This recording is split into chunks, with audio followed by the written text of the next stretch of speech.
Writing is about the process. It's about listening and recognizing remnants of your story in the stories of others.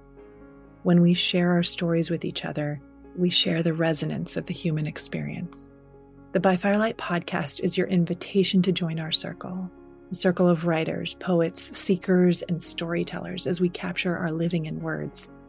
This multifaceted living with joy, grief, love, growth, and loss is shared among us in your legacy, your story. The things you choose to do with your days as they unfold matter here. I'm your host, Betsy Delzer. I'm many things, but in this gathering, I'm a painter, poet, and writer, and I'm honored to be your guide through these episodes. Together, we'll find our muses in the rich and heart-expanding conversations with incredible guests, many who are like minds and all outrageously inspiring hearts. When you press play, you're here in the circle to share this space with us. By Firelight. Alicia Larsson is a college educator, mindfulness instructor, and author of Let That Shit Go, 10 Buddhist-inspired practices for greater peace. She teaches mindfulness and well-being to adult learners, helping them navigate stress, emotional labor, and self-criticism with greater awareness and steadiness. Drawing from lived experience and practical Buddhist-inspired principles, Alicia writes about how modern women can release unnecessary tension and live with grounded resilience. Well, Alicia Larsson, I am so excited that you're here today. Thanks for being here. Thank you for asking me to join you. I've been very excited about this. I know you've listened to quite a few By Firelight episodes, so you know that I start with my just kind of signature question at the beginning to warm us up a little bit, which is really about thinking back or looking forward and thinking about a version of yourself, either a younger or older version, and just kind of what she would say to us today, right here and now. Yes. So I was very shy, very, very shy when I was younger. When I think back to that little girl, it almost brings a tear to my eye because I think it hindered me from doing a lot, taking risks. I had 4 older brothers, a lot older than me actually, and they coddled me and they created this thin skin around me that nobody could hurt me, and everybody needed to be nice to me, and everybody needed to be kind, and I needed to be kind back. And I wish I could have told her to be a little more fierce, a little more willing to take some risks. And that's really what I've done now as I've evolved, into I hate saying it, a middle-aged woman who has learned a lot and has really learned to grow and become more of who I truly authentically am. And I think I've done that. And I wish that little girl could know that that's who she'll become. I love that. Knowing a bit of your story, and we'll go down this road a little bit. I'm just thinking about the sort of juxtaposition of this little timid or, kind of careful, extra careful little girl, and the fierceness that your life has required of you, right? Do you feel like at moments you were almost like rebirthing into that human being or version of yourself since you didn't have that from day one, perhaps? That's exactly what I would call it. I've studied mindfulness for so long now, and it really comes down to mindfulness. I am a believer in that. I am a teacher of that. I will shout it from the rooftops. It's about mindfulness and being where you are in the present moment. And so, yes, is the answer to that is yes. I think it's just really important to find your voice as early as you can. Know that authentic person that you are is in there and has a lot to say. And it is really interesting to look at the difference of what I was to what I have become at all different phases of my life too. Obviously, teen years, you become a different person. And then when you're 20s and 30s and so on and so forth. So I actually like looking back. And even though it makes me a little emotional, I do like to look back and look at what I've grown into. When you do look back, because we're both around the same age, when you look back, is there an era of those decades that you think like, oh, she was a badass? Yes, late 20s. It's where I really had to make that be who I was going to be for the rest of my adult life. And what happened is I was in an abusive relationship in a marriage, actually, to my high school boyfriend, verbally and emotionally. And it was bad. It was very bad. And so I ended up having the strength to separate and get divorced, all during the time where one of my beloved brothers passed away and my dad passed away, along with some peripheral stuff that was going on as well. And I was going to graduate school at the time. And I remember saying to myself, okay, this needs to get done. Say it was a paper or a test I needed to study for.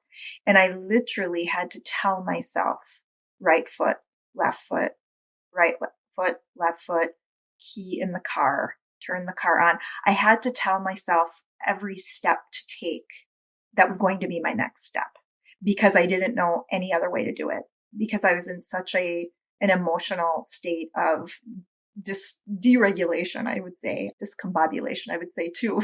But, it was just one of those things that I had to force myself to be a badass. And I've learned a lot along the way. But if I think of a moment in time that was 28, 29, that was it. And I had to just step up to the plate and realize that this was life. This was my life at that moment. And I knew things would get better. And I knew I'd get through it. There's the saying, the only way out is through. And I've really had to learn that. I lived a pretty good life until then. Middle class, mom stayed home, dad taught, loving family, brothers that, were very nice to me, good friends, all of that. And then it all came tumbling down in my late 20s. Mm. You touch on something there as you're looking back, and I want to acknowledge, I'm so sorry that you went through that all at once. That's a lot for a heart to break through, Right.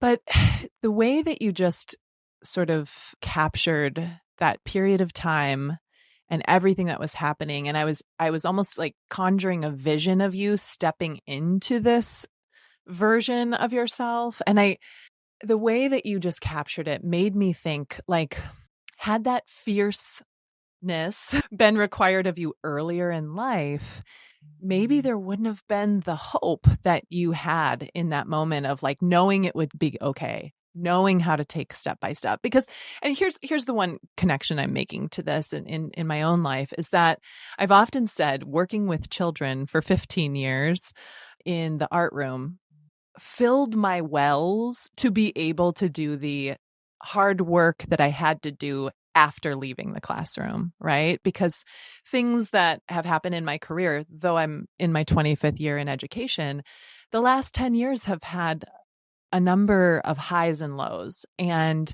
I sometimes think there's no way I could have started this way in adult work, and adult focused work and wellness for teachers and mindfulness, which is our original connection here.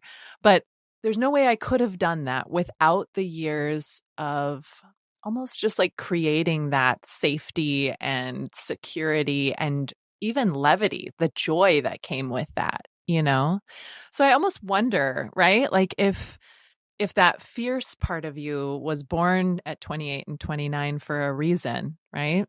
That is a great perspective that I've never really thought of. I have in this book that I wrote, I call it a little mini book, but it is a book nonetheless. I likened it to having sisu is the Finnish word for, there's no real translation, but it's strength, it's grit. And I always said that I learned from the best, which was my mom, she passed away a few years ago, but she taught me a lot about picking yourself up, dusting yourself off, and moving forward. She was that person to me. And I've said sisu, the Finnish background, my mom, but now that you say that, I do wonder if those years just kind of prepared me for you're going to need this. We're all going to need strength at some point in our lives. It's just, when is that going to happen, and how we will handle it is the even more important part. So I think you're right. That is not a way that I've thought about it before, but you're right. Mm. Well, let's dive into our original connection. I'm a big fan of networking, net weaving, and I feel like a mutual friend of ours said, hey, Alicia and Betsy should meet. We're both involved in mindfulness and education. And so I feel like we got together and started swapping stories. And then immediately, I feel like it was probably our very first time meeting. We were like, okay, this is more than just a collegial relationship, right? 100%, yes. And I remember a mutual friend, somebody had come to one of your wonderful workshops, and then she and I went to one to watch you. And, I've been to your yoga classes, and we've walked many and many, many of miles. And I just knew anybody who has that. I think it's very important that we don't surround ourselves only with like-minded individuals on that outer perimeter of our lives. But I do believe that close knit group that you can rely on, the like-mindedness really matters, especially around things like mindfulness, mindset, well-being. And you are one of those people, as you are probably to many others. So I think that's important to find that kind of that soul connection. And especially as women, the connection is so important. I teach mindfulness, as I mentioned, in a higher learning institution. And one of the things that I've seen over and over in my research and everything that I've read and watched and even talked to students about is connection is one of the greatest gifts that we're given in life. And it's something that we need. We all need that. And so when you find somebody that you connect with right away, not only professionally, but personally, I think we got that right away when we were meeting in that coffee shop so many years ago. Mm-hmm. Yeah, it's been such a gift. And also, like, mirrored back in you is just this great ability to listen and be heard. I always feel like there's a level of understanding that we have between us that is so profound. And it's also so comforting. I think it's very comforting to have a friend that you can really kind of lay out all the cards with, right? And just in the messiness of life, hold it together so that you're not holding it alone. I think that's a real gift of our friendship, right? It is. And we've both said, hey, bring it on. We're not going to judge. Mm-hmm. We are not. I am truly with all of the stuff because I had a lot of challenges in my early 40s as well. So I had another tornado of life circumstances that happened in my 40s, early 40s into mid 40s that you were there for. You weren't there for the 20s, you were there for the 40s. And, it was one of those things that I realized going through that second traumatic experience in my life was that the judgment, I've never been a judgmental person per se, but we all have little judgments that happen in our lives. But I really realized at that point that the judgment doesn't make any sense. And so when a friend may talk to me or a student or a coworker, I really try to take that judgment out of it because your path is your path. And I'm a big believer in that. And I teach incarcerated students. And that's one portion of my teaching that I do. And the level of non-judgment you have to have in that environment, if you want to be an authentic teacher to individuals who deserve it, just like anybody else, you do have to take that judgment away. So my point is that I think that I feel very similarly about your point of view about people is you just don't have that judgment in you. And I don't either. And I think that can really make two people connect. Yeah. Yeah, for sure. Well, let's dive in a little bit to your area of expertise and the things that you teach. I met you early on as part of your own research of learning about mindfulness in education, and you were developing your courses. I know that there's so much to say, clearly a course worth about that. But for someone who's listening, who's kind of, we've tapped their interest, they're kind of pausing, maybe, nodding their head toward us and, they're sharing the airwaves with us. If they're interested in just the gifts of mindfulness, of mindful living, what's a place to begin? How do you encourage people to even start the inquiry and learning process? There is so much out there now, whether it's a free class that you can find online to, I took online classes at Harvard. I had a grant at the school where I work, and I was able to really go to yoga classes, go to meditation classes. I'm a reader. I love to read, thankfully. So I've read so many books about those topics, meditation, about hope, about connection, about gratitude, those types of things. So it really is finding, if you like to read, find a book. Start with, Googling or researching whatever brings you the most interest as far as, because mindfulness is a topic that is all encompassing. It's not just one thing. So if you like to read, if you like to listen to podcasts, there's so many podcasts out there. If you like to listen to books, that's the way. There's magazines about mindfulness, and there's courses at colleges, at universities. They can be in continuing ed for adult learners, or you can be a credit student that goes and takes certificates. So there's just so many. And I think therein lies the problem.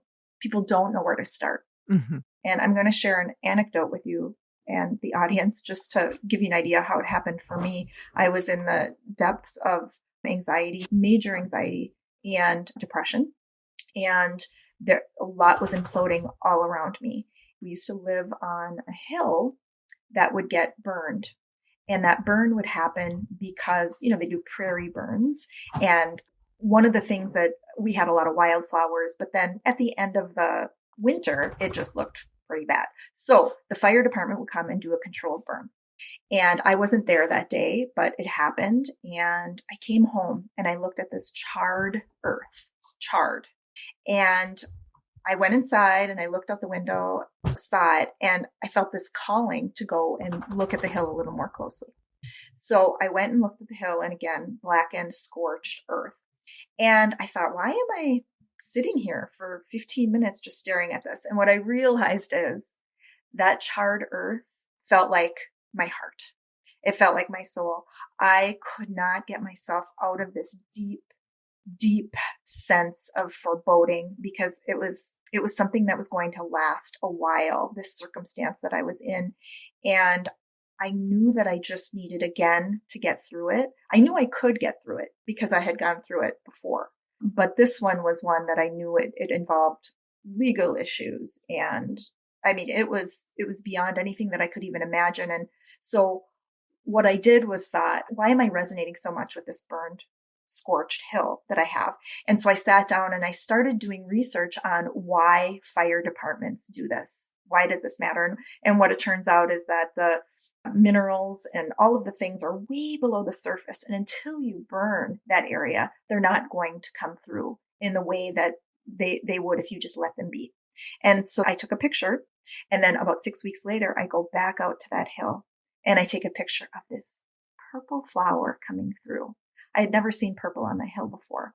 And what it made me realize is, wow, something very beautiful can come from this. Something very beautiful that I never would have expected or seen before, because I had never seen that flower, that color before.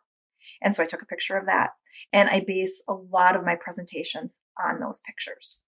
This was the scorched earth. And then 6 weeks later, this happened. And I started really being mindful of, okay, what can I be? And you hear it a lot. Let's be grateful. Let's be grateful. I didn't want to be blindly grateful when I had a whole bunch of awful things going on in my life. But what I wanted to do is say, well, I am going to be grateful for X, Y, and Z. I started with gratitude. That's the very first module that I teach in my mindfulness class is gratitude. But I teach it in a really pragmatic way. I don't teach it in a, let's put the blindfold on or the blinders over our face and just go, I'm grateful for everything. That's not what I do. I really have people reach in and think about even the smallest thing that you might be grateful for and go from there. And then I built on that. Then I worked on optimism. What does optimism mean? And that's what my week was. I built the class by doing these things myself. So I started on a Sunday, focused on one thing, and then I journaled. That's where the writing comes in. I journaled at the end of the week about that topic. And that is what I have students do. So I have a topic every week. They focus on that through a variety of exercises, activities, demonstrations that I do. And then they reflect on it at the end of the week. And that's what I did. And that's how I felt myself slowly getting better. Wow. And so that's where that came from. Anybody that's looking to start a mindfulness practice, it really is about just taking it step by step, little by little, finding something, whether to be grateful for, something to be hopeful about, creating, I found this to be very impactful with my students. Habits are huge. Finding a habit that's really easy. You hear low-hanging fruit. Low-hanging fruit is so important. Just grab something that you can do very easily, because if you feel like you accomplish something in a day, it automatically creates this endorphin rush. And that's a good thing. And so I do a module on habits. I do a module on hope. I do one on sitting in silence. I do one on boundaries. How do you create boundaries with people? So you can find things that can make you feel more mindful, but it does need to be, mindfulness needs to be mindful. And it's really focusing on what works best for you. Mm-hmm. I think one of the big misnomers or misunderstandings around mindfulness is that you become mindful and therefore, you're calm all the time. And I think the reality is you become mindful and you just recognize, right? You recognize the kaleidoscope of each experience and the intricacies and complexities of your own emotional and mental and physical response to things, right? And in the beginning, that is exactly what I experienced. I would get the hot flash of stress, and then my heart would start racing and I'd start shaking a little bit. I know right away when something has triggered me. I'm not a huge fan of the word trigger because anything can trigger us, but it truly was these little trigger things that would happen in my body. And I'd beat myself up. Wait, you study this, you teach this, you know all about this. Why are you still having the heart racing? Well, I'm still human. I'm still somebody that's going to experience those emotions. However, I can get through it quicker. I can actually say to myself, this is interesting. This is really an interesting feeling I'm having. Okay, your heart is racing a little bit and you're feeling that heat, wherever that might be in my neck, or I'm feeling stressed in my shoulders. I can go, oh, well, this is just interesting. I accept that. And then I can move on much quicker. I still experience it. In the beginning, I beat myself up a lot. Until we take our last breath, we will still be working on our mindfulness. I'm convinced of that. Mm-hmm. Yeah. Well, to just sort of summarize what we've talked about in terms of thinking about this, at first you started talking about connection and the importance of our human connection and the people in our close-knit circle. So sometimes my way of being mindful at work is just thinking, who can I help today? How can I be of service? Right? That's great. And then the next thing you talked about was gratitude and being able to have an authentic connection to noticing something and then really kind of reflecting back to it, the joy that it's bringing you or the beauty that you're finding. And I would say the additions that I'm thinking about are, in addition to being able to notice and name, which is kind of where you just left us with, like, I'm noticing that this temperature change in my body. I'm noticing that I'm having this cacophony of thoughts and ideas or feelings.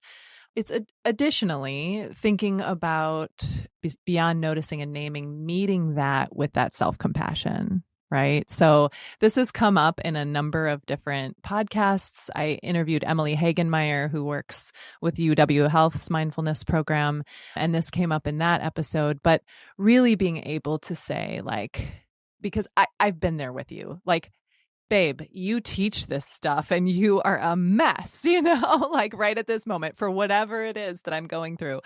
And almost the pressure that we put on ourselves because we know we have the skills and the education to go through it with this toolkit. And my only way around that is meeting myself with, right? Like, this is hard right now. And for any number of reasons, I'm going to meet myself with grace. I'm going to meet myself with some understanding, right? And so that I can kind of quiet that inner critic that you speak to, that you had kind of initially in your mindfulness practice. And yeah, and you're saying it too. Like we understand it's going to happen, and beating ourselves up or criticizing ourselves for something that is a human emotion. Thank goodness we still have those emotions. It's just how we react to them and how we can kind of sit with them. And like you said, don't be that critic. Don't be the person that is just so hard on yourself that it doesn't even, that would be the shame, is if you're constantly berating yourself and hard on yourself and throwing your hands up and saying, I'll never get better. We can't do that. We can't do that to ourselves. And I think as women, we have a tendency to do that a lot. Yeah, for sure. Well, you've alluded to writing that comes into your course, your college course. But, I remember when I started this podcast on one of our walks, you were saying, I'm listening, I'm learning, and I think I'm going to start writing in a different way. And what I love about this, Alicia, is just this arch and umbrella that is amazing, that we went from kind of this big idea of like, I think I'm going to start journaling in a new way, writing and capturing ideas in a new way, to now you are a published author. So that is quite a success story from the By Firelight podcast. So thank you so much for letting me be a part of that process. But I remember you feeling curious, a little tentative. You were like, sometimes when I'm like sitting down to write, I don't know what exactly to put down on the paper, or you were having some handwriting kind of hangups, right? So tell us a little bit about how you got started in your writing, because that will lead us into the book that you have created and are here to talk about. Yes. Well, it was because of the podcast. I apologize for not remembering who it was. And it was probably a compilation of many of your guests, but I'll admit I was jealous. Like, how can these people sit down and just write and feel so much joy from it? And yes, I don't like my handwriting. That was always a thing. I've gotten better about that. I've gotten past that. I do a lot of typing. I will type on my iPad, or, I have one of those external keyboards. So I'm able to grab my thoughts as they're going. I felt like that was a part of it too. You and I went to a retreat once, and we had this open, I think they gave us prompts and we wrote, and I actually went back and read my answers to those prompts. And I kind of patted myself on the back and thought, wow, I really answered that question. And so I know I'm an okay writer. I even have a problem saying I know I'm a good writer. I am a good writer. But I think part of it was just knowing where to start, knowing, do I need to be prompted? The free writing, I was always very uncomfortable with. And so what I started doing, and it was something that I got from one of the podcasts that you had published, was prompting is okay. You don't have to just be this free writer that has 10 blank pages and you fill up all 10 pages. So I've gotten workbooks before. I've gotten ones that have prompts, or ones that have you think of a memory or that kind of thing. And the book itself, this is the way that this came about, is because I grew up Lutheran, and I don't necessarily practice at a church anymore, just because I haven't had the connection. I've tried lots of churches, but I just quit kind of thinking about blind faith. I wanted some sort of steadiness, if that is the best word for it. So I really started looking into Buddhism, and it started to become this thing in my brain. When something would happen, I'd go, okay, that isn't mine. That's a big Buddhist thing. This is not yours to carry. And I felt like I was carrying so much, whether it was for my spouse or for my child or for a coworker or for a friend. I was just carrying all of it. And I would use the kind of the excuse of, well, you're an empath. That's what you're going to do. And I've grown to not love the word empath anymore, because I think that that's not fair to the person who perceives themselves as an empath. So it was just about daily life, about noticing when I was carrying stress or tension that wasn't mine. And then I'm a big forecaster. I always am forecasting the future. And you do that when you go through trauma, especially trauma that kind of hits you out of the blue. So I was constantly, well, if this happens, then I'm going to do this, and I'm going to prepare myself for this. And then when that inevitable happens, then I'll know to do this. Or, well, when this unexpected thing happens, this is what I'm going to do. That is no way to live your life at all. So what I did was, if I would have a situation in my life, so say, and I talk about this in the book, my husband is a go-getter. He is somebody that is, you tell him something and he's going to make it happen, and he's going to talk fast, and he's going to come out there. And I am more of a thinker. I need to think. I need space to breathe. I want a day or two to process what's happened. So those two together, it can be stressful for both people, actually, because the thinker needs more time and the doer wants to get it done. And so what I started doing is saying, okay, how would a Buddhist think about this? And how would I react to something that's being said? So say he comes in with this big idea and this is what we're going to do and how we're going to do it.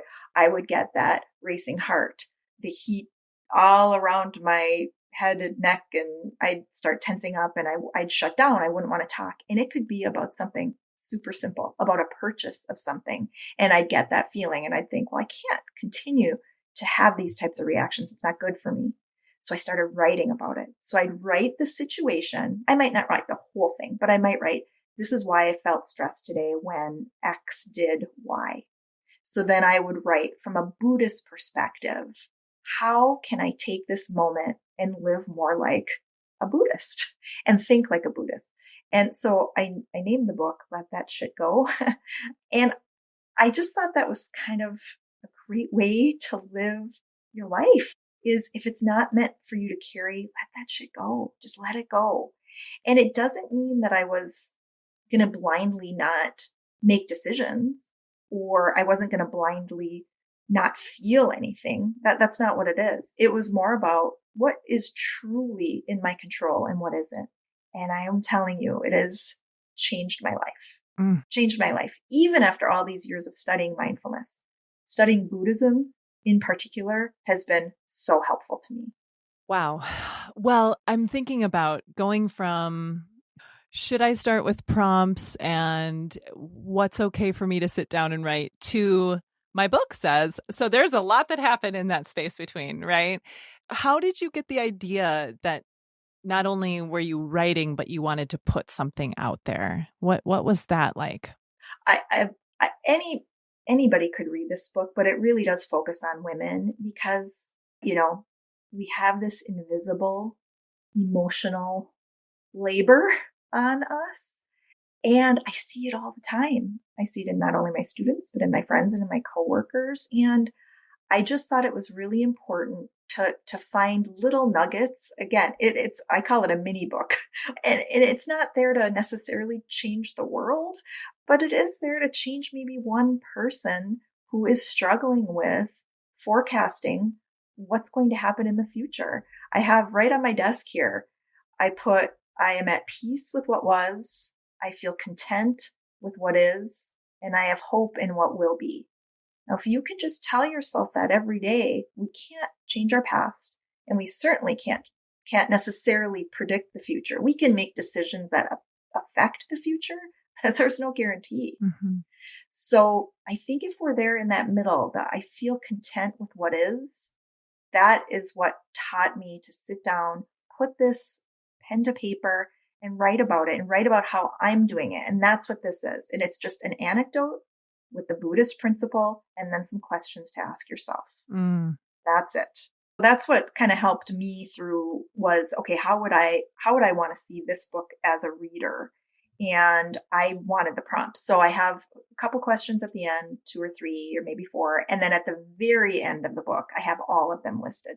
So somebody could go back to it and just read those questions and just focus on them, whether it's that day, that week, that month, you focus on that, or every hour if you want to. So it really is about, like I said, I grew up Lutheran. I didn't abandon religion or my religion or anything like that, but I wanted something that I could use in daily life, that I could go back to. And each of the scenarios that I provide is just a small moment in time, whether it was a group of friends and I felt a certain way, or parenting, or my spouse doing something, or whatever that might be. Every day you have something. And so what I did is I would take something daily that happened, or maybe it was every other day. I'd have something, I'd write it down. And then I just took the ones that I learned the most from and included it in this book.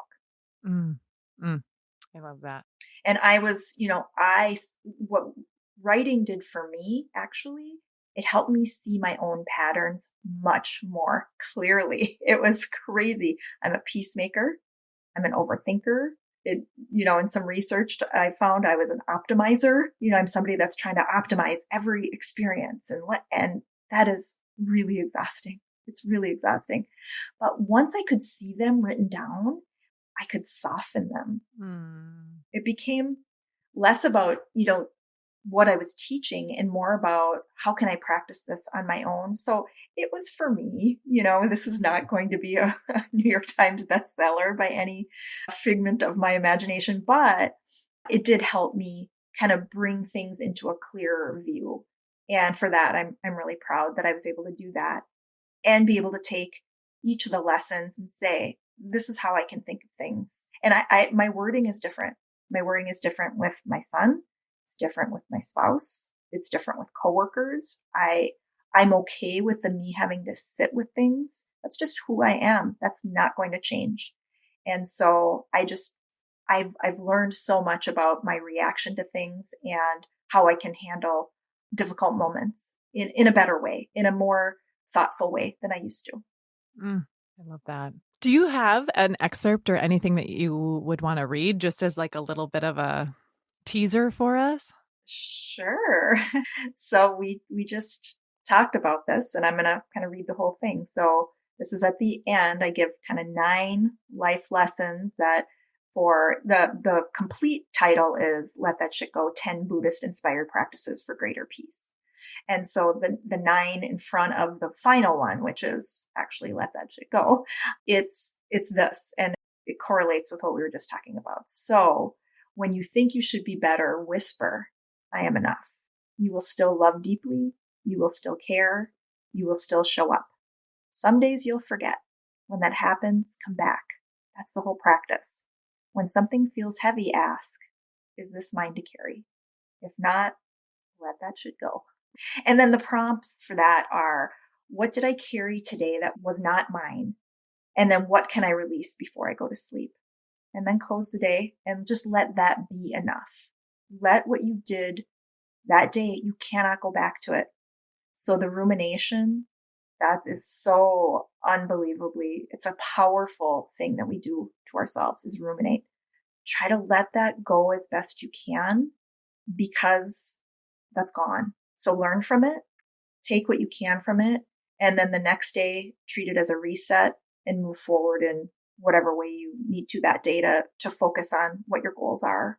And hopefully then each day a little bit more, you'll be able to say, I didn't carry what wasn't mine and I can release X, Y, Z to start a new day again. And I think that can make all of our lives that much easier. Agree. Less of a burden. We all carry a big burden. Yeah, very much so. One of the tools that I've used with rumination, because I think as you were listing like peacemaking, optimizing, overthinking, I'm like, check. Like, I have that too, is containing the rumination. That has been a skill that I have really had to train around like, okay, I do need some time to feel this out, feel this through, think about it. And I'm going to take this 3-mile walk. And when I get back to my car, I'm going to close the tab. It's like almost like learning how to be able to engage with your thought life and then disengage. That's right. And it doesn't have to be this dramatic thing. Like you said, you can go for your walk and then think of it as this quiet release. It's just a release of what you just thought about. A visualization that I have done for a very long time, even before I started doing mindfulness, is you think about something and it starts in your head, right? What I do is I picture it in my head and then I picture it slowly going down to my shoulders and then, all the way down through my legs, through my feet, and trying to just visually let it go. And usually it's through a walk or some sort of physical exercise or even meditation if you're laying or before yoga, that type of thing. But it's really that process of picturing that thought in your brain, that ruminating thought, pushing it away. I just talked about it in one of my classes. The white elephant is somebody says, don't think about a white elephant. The very first thing that your mind goes to is a white elephant. It's just natural who we are. So if I'm focused on, this annoying thing at work, oh my gosh, annoying. That's so annoying. I can't even do that. How are we going to get rid? We're going to just continue to think about it. So what it is pausing, thinking about it, focusing on it, and being able to let it go by thinking it through to the end and then not letting it impact your life in a negative way.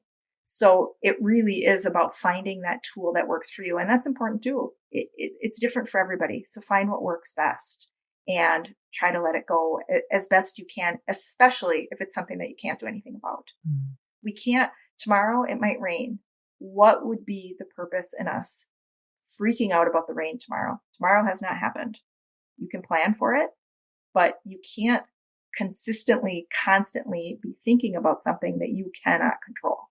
So plan how you can and then move forward and move on in the best way that you can. Wow. All right. So I want you to break down the publishing process in let's go drive through. Okay. Let's go fast food on the publishing process, because what I mean by that is we could sit down and elaborate a little bit more about the process of your rituals around writing and then editing, etc. But really, you did this on your own, and you published an ebook, and you were able to figure out kind of the formatting. So what are a couple of chunks of steps if somebody's interested in perhaps publishing on Amazon the way you did? Yeah. So Amazon has tutorials. You can YouTube tutorial video, which is exactly what I did. I'm big into that as an educator. YouTube is the best for that kind of thing. You want to make sure that the links of each of your chapter titles links up so that when you click on it on the ebook, that it goes to that chapter. So there's some formatting things that you do when you're typing it all up. So what I would say is get your words down, whether you handwrite them, and then type it up I used Word, and then get all your editing and all of that done. And once you know that it's complete, you're not going to go back to it, because that was one thing. I had a really hard time pressing publish because I thought, what if it's not? So you just really want to feel confident in the words, and whether you have somebody else read it or you just reread it or however you choose to do that. But it was great once I was able to figure out the formatting, the cover, look at a variety of other books. Yes, this book is Let That Shit Go is not the first book out there called that. My subtitle is different than everybody's, and I thought about that too. Oh, should I find something? And again, it's what I truly believe. That's what works for me. That wording works for me. I love the cover. As a matter of fact, the silhouette of the book reminds me of you, Betsy, but it's somebody sitting in a yoga pose, just very peacefully. And that just brought me a lot of joy in looking at that and a lot of peace. So that's a long story for saying that as long as you have the formatting correct and you create your account on Amazon, anybody can create an account on Amazon. I just had to connect to my Gmail email, and it would respond back with, okay, do you want to self-publish this? And you answer the questions. It is really not a long process. And I was really excited that I think the whole thing, from the time that I uploaded to the time I got notification, I want to say it was 2 days to when they approved it to be uploaded. But I would say the process itself of all the formatting and the margins and all of that, if you sat down, you could do it in a half of a day. If that's what you focused on, I would say it was a half a day of me just making sure the font was right. And I am a perfectionist when it comes to the way things look on paper, and I read a lot. So I wanted to make sure that the formatting looked okay. So I made sure, what do they suggest for font size and what type of font and all of that. So if you do that research and feel comfortable with that, it wasn't a super stressful process at all. I was actually pretty amazed by how easy it was. And I was just so happy to get the email. It's up there. I thought, oh, there it is. Well, congratulations. Yeah. Thank you. Thank you. And my goal is really to maybe do a series, maybe for new moms. My book is 25 pages. It's not that long. So if it was somebody that happened to be, sitting with their colicky baby and they wanted to have their Kindle out and reading a book that, talked about letting that shit go with a baby, or letting that shit go when you're getting divorced, or, there's so many. So I'd love suggestions from any of your listeners. I think that would be wonderful. They can pass them to you and you can pass them on to me. But I just think that there's a lot to be said for something as simple as letting it go. And I think there are so many of us that just need that lesson. And it's just these little prompts to help you get there. Oh, beautiful. For teenage girls, wouldn't that be a great lesson? Yeah. Oh, yeah. Especially because their minds are going in overdrive all the time. Yes. Yeah, for sure. All right. So we're going to close with just a short kind of lightning round of sorts. Okay. And you've brought up these different vignettes that I'm thinking of, okay? And I want you to sort of drop into this Buddhist practice that you've been studying and then you just wrote a book about, but sort of respond from that place, right? That voice, all right? Okay.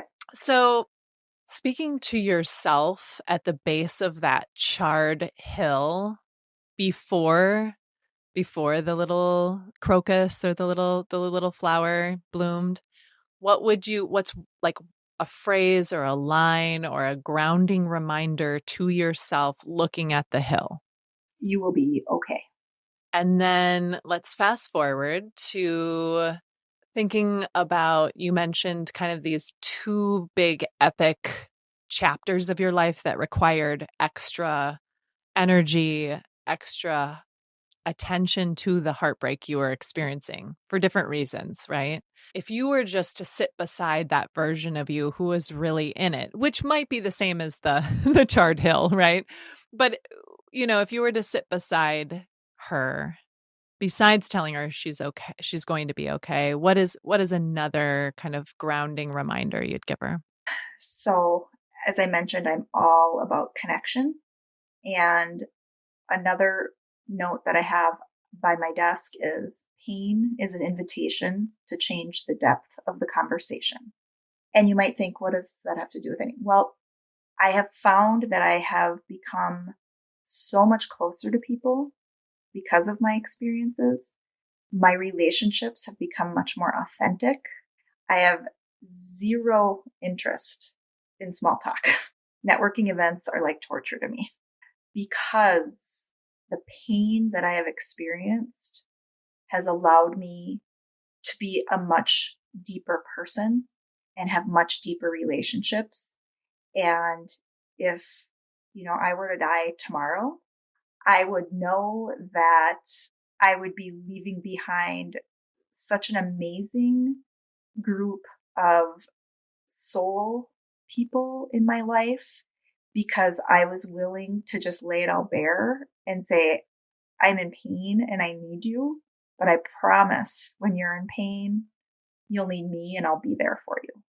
And that has been the greatest gift through all of this, is that I am authentically who I am for those people in my life. And I really feel it back from those that were there with me during that time. Yeah, I love that. Final vignette, the person who is sitting at the blank page and is like, okay, these ladies talked about prompting. They talked about beginning.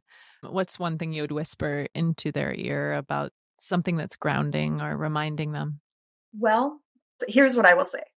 I, in the past, didn't believe that I necessarily had anything that could help anyone else. Why would you write down something without it being the goal of helping somebody else? And what I have realized in the process is you could potentially be helping somebody else through writing, but focus on how that will impact yourself and how it will help yourself through your writing. And that really has been what has happened to me. And I never thought that was possible because of all the hangups that I had about writing. And what it has done, it has just transformed the way that I think about what my thoughts can do to help me and then potentially others. I love that. All right. For anybody listening here at the end and they've made it this far with us, is there something you want to say to them? Well, it starts at the beginning, what we started talking about, which was, where do you get started? Don't be afraid to just get started somewhere, anywhere. Just type in a prompt in Google or go to the bookstore and just look through all of the books. Find something that works for you and don't ever think that it's over. Your learning will continue, and that's what makes us grow and be more fulfilled human beings. So just start somewhere and you'll end somewhere pretty beautiful, I think. That makes this ending beautiful as well. Thank you for this gorgeous conversation and the heart that you're bringing to everything that you do, but also this hour. I really appreciate it, Alicia. Thanks for having me. Thanks, Betsy. By Firelight is a Lit Path Studios production and is produced by Jamie Gale and Betsy Delzer. Music is by Legito Music and Pond 5. Thank you for being a part of our beautiful collection of stories.